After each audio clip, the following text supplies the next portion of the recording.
are beginning tonight on the Crime Watch, and a deadly wave of gang violence to hit South Monterey County. 3 days of deadly shootings that saw more than half a dozen people shot. With more on the violence and what's being done to combat it, we go to Action News reporter Felix Cortez, who's live in King City tonight with our top story. Well, Aaron, Dan, 3 people were killed. One of those murders witnessed by a 4-year-old boy. Today, law enforcement promised swift action.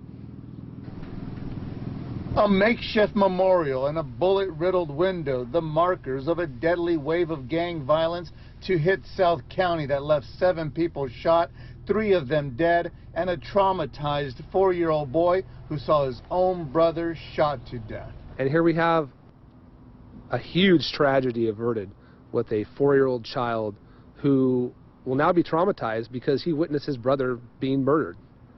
And the outcry from the community needs to be there. Do whatever you can do to help us get information to bring the shooters to justice and stop the violence. The violence started Friday in King City, where 25-year-old Travis Tharmason is murdered outside his home on 2nd Street. Then Saturday, a brazen daytime shooting inside this Greenfield restaurant. 3 hit, 1 dies. And then Sunday, 2 more shot in King City. 19-year-old Luis Adalpe is killed. The King City shootings appear to be retaliation for a deadly shooting last month at this trailer park. Detectives looking to see if the Greenfield murder is somehow connected.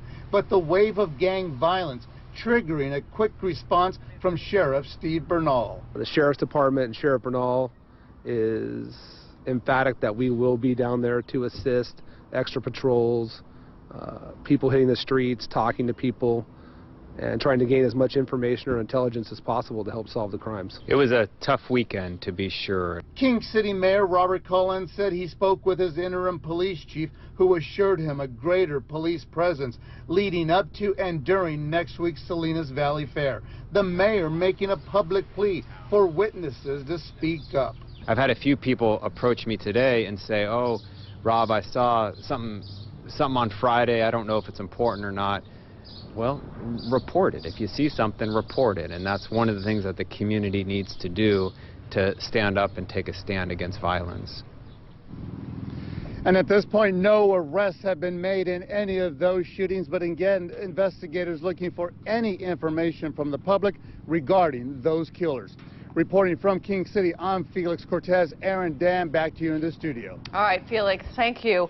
Also, the victim in the Greenfield shooting has been identified as 21-year-old Rufino Flores.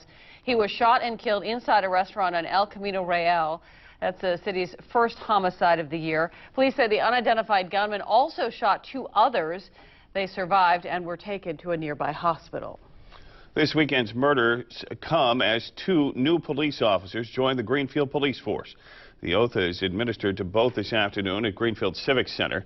Those officers have been on the job already, though. The chief called them in on this weekend to work on Greenfield's homicide investigation. Grew up here, so that alone I feel will kind of give me the edge to kind of be able to relate to not only the youth, but the community, having the experience of living here in the small town. I'm really excited. I have a lot of energy and I love people. I grew up in a small town in Colorado, so I'm really wanting to be close to the community, first name basis, really get to know the people. Both officers are 23. Joseph Dials is a Greenfield native. The chief also tells us that she expects to hire another police officer next week. That'll bring this force to full staff. City of Monterey today announcing its new interim police chief. He is Dave Hober, a former assistant chief in Monterey. Takes over the department following the retirement of Chief Phil Panko. City of Monterey is in the process of recruiting a permanent police chief.